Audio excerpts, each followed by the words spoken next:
I was working on a sermon for a Sunday in Advent, and as part of my reading for that preparation, I picked up a book of Advent Reflections that a friend of mine recommended to me. And I don't remember a lot about the book in general, but I do remember the comments of one of the people who wrote one of the essays in there, and he said something like, "My favorite gospel version of the birth of Jesus is Mark's gospel, because he doesn't talk about the birth at all." And if you don't believe me, feel free to pick up your pew Bibles and flip to the beginning of Mark's gospel, and you'll find out that Mark doesn't have Mary or Joseph or a donkey trip or angels or shepherds, none of that stuff. Mark just leaps right into where Jesus gets baptized and calls us to be disciples and follow Jesus. And I have to admit, there's a part of me as a pastor and as a human being that kind of agrees with that guy that Mark's treatment is the best treatment of the birth of Jesus, because he doesn't include all that bizarro stuff that's in Matthew's and Luke's versions of the story of the birth of Jesus. Stuff like angels showing up in people's living rooms. Things like overshadowings by the Holy Spirit. Things like virgin births and angels singing to shepherds and all that other kind of stuff that a lot of people I know struggle with. And I know they struggle with it because every year I'll have people come into my office and say, "I want to talk to you about faith or the church or theology." And I'll usually start out with something like, "I really believe in God. I'm not too sure what he's like," and it's always he. And they may select, and I really believe there was this guy named Jesus who lived 2,000 years ago who taught us some really good stuff about how we're supposed to live. But I got to tell you, Pastor, I just can't get over past that utter nonsense in the Christmas story. And sometimes they'll go into the utter nonsense in the Easter story too, but that's another season.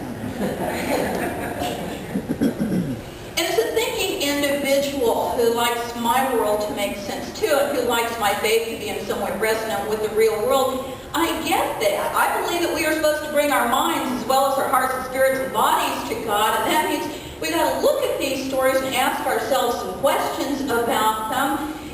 You have to admit, Matthew's and Luke's Christmas story is a very odd story. Really odd story. I mean, first of all, God decides to have a special child. Now, if you were God and were picking out a mother for your special child to send to earth, wouldn't you want someone who was maybe educated or wealthy or important? I mean, if she's going to have God's child, it'd be really nice if she lived maybe in a palace and so everybody would know who God's child is. And who does God pick? This woman, girl, who's a nobody, this teenager who lives in poverty, probably, in a village. Her name's Miriam, in a village where there are probably 100 other girls named Miriam. She's living in a place where nobody cares about her in her own time, much less anybody else. Isn't that a really odd choice for God to make? And then the story gets even odder still, and you have the birth, and we have Mary and Joseph, and they somehow rent a donkey, and in response to the IRS audit, they make their way from home to a place far, far away. And I hate to break the news to you, but we don't know whether it was Bethlehem or Nazareth or somewhere else, because the Bible isn't all that clear about this point. And when they finally get there, they've totally forgotten that there are going to be like 40,000 other people there for the IRS audit. And they ended up in this smelly, greasy garage out behind the Motel 6, where she gives birth to the Son of God. Okay, folks, that's odd stuff. And then what happens next, according to Matthew and Luke, is you have these grubby, disgusting, no-count shepherds out hanging out, drinking wine around a campfire, trying to stay warm, cuddling up with their sheep. And these angels show up like God God would have sent angels to shepherds? I mean, think about the people sleeping down in the park here at night. God would send angels to people like that. How would they possibly have understood angelese, even if they had shown up and started talking to them? It's an odd story, gang, and so most of us struggle with pieces of it. We struggle with the oddities. We struggle with the inconsistencies. We struggle with the bits that are really, really hard to wrap our heads around. And for some people, the struggle is just too much. They give up on the Christmas story altogether.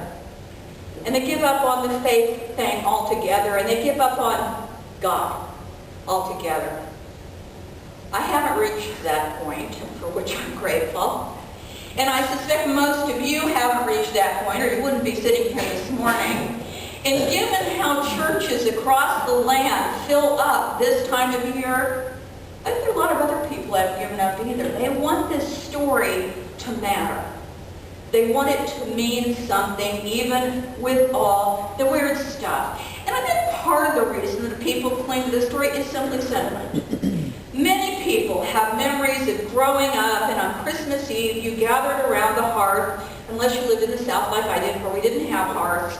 But you gathered together with the family, and you had hot chocolate, and you had cookies, and Grandpa opened the family Bible and read you the birth story. And those memories make us feel good. I mean, how many of you were angels in the Christmas pageant at some point?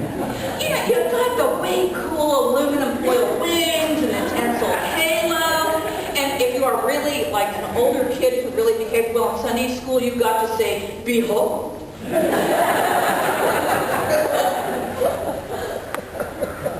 that makes us feel good. And there's nothing wrong with that either. We have these wonderful, warm memories of Christmas and the stories associated with Christmas, and that's a good thing. But I think for us as people of faith, I think the story has to mean more than that. I think it has to go beyond sentiment, to speak to something deeper in our lives and who we are, because if it doesn't do that for us, it doesn't make any more difference our lives than the story of Rumpelstiltskin. And I'm hoping that one is not one that's guiding your lives.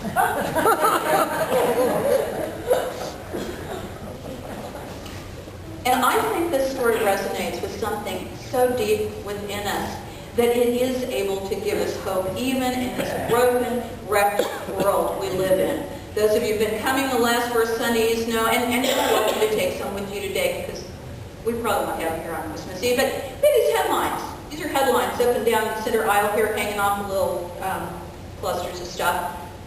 Headlines like, haters rejoice. It's an actual headline, came out of the Sentinel a couple of weeks ago. We have sewage spills. We have violence. We have murders. We have children killing other children. We have people living in the richest nation in the world starving to death. We ask ourselves, well, maybe it was easier to believe in this story 2,000 years ago, maybe back in the first centuries in the church.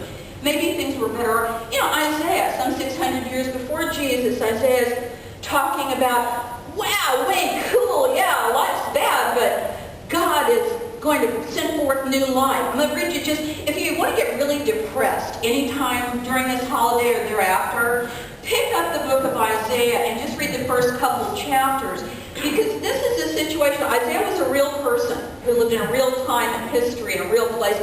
He says, your country lies desolate and your cities are burned with fire. Their buildings falling down. In your very presence, aliens devour your land. It's desolate as overthrown by foreigners.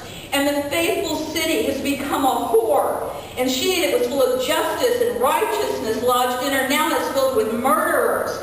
And your rulers are rebels and companions of thieves. And everyone loves a bride that runs after gifts. They do not defend the orphan, and the widow's cause does not come before them. People are bowed down, and everyone is brought low, and the mountains quake, and the corpses of people are like garbage in the streets.